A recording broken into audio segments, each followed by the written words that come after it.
আজকে আপনাদের সঙ্গে খুব সিম্পল ওয়েতে একটি নাস্তা রেসিপি শেয়ার করব।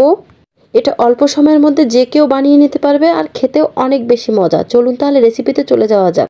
একটা বাটিতে হালকা কুসুম পানি নিয়েছি 1.5 কাপ। অ্যাড করে দিলাম 2 চামচ ইস্ট আর 1 চামচ চিনি আর দিয়ে দিলাম ডিমের সাদা অংশটা।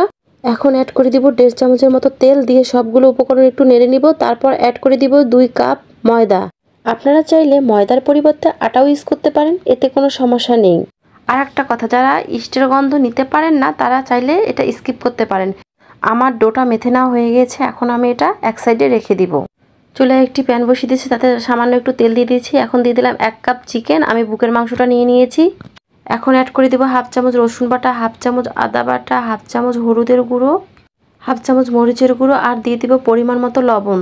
1/2 চামচ জিরের গুঁড়ো, 1/2 চামচ গরম মশলার গুঁড়ো দিয়ে ভালোভাবে আমি মাংসটা ভেজে নিব। আপনারা দেখতে পাচ্ছেন ভেজে নেওয়া হয়ে গেলে এর পর্যায়ে দিয়ে দেব 1/2 কাপ পেঁয়াজ কুচি, 1 চামচ মরিচ কুচি দিয়ে ভালোভাবে আবারও একটু ভেজে নেব। ভেজে নেওয়া হয়ে গেলে এ পর্যায়ে অ্যাড করে দিব 2 চামচ টমেটো সস দিয়ে আবারও ভালোভাবে নেড়ে নিব।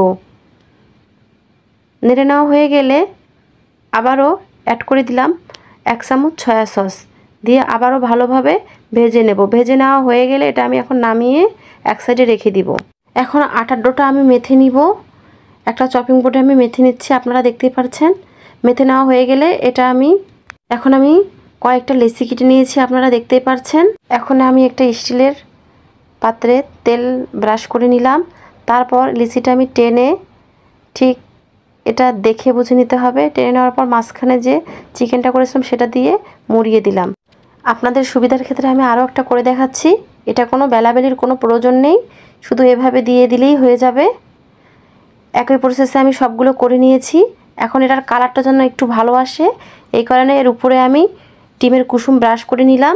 চুলায় একটি প্যান বসিয়ে এখন আমি ওটা দিয়ে ঢাকনা দিয়ে দিলাম। ফিরে আসলাম 20 মিনিট পর। দেখতে পাচ্ছেন এটা কালারটা কতটা সুন্দর এসেছে। তো গাইস, খুব সহজেই তৈরি হয়ে গেল আমার এই নাস্তাটি। আপনারা চাইলে ইফতারিতেও খেতে পারেন, বাচ্চাদের টিফিনও দিতে পারেন। আপনারা একবার হলেও ট্রাই করবেন, ইনশাল্লাহ ভালো লাগবে।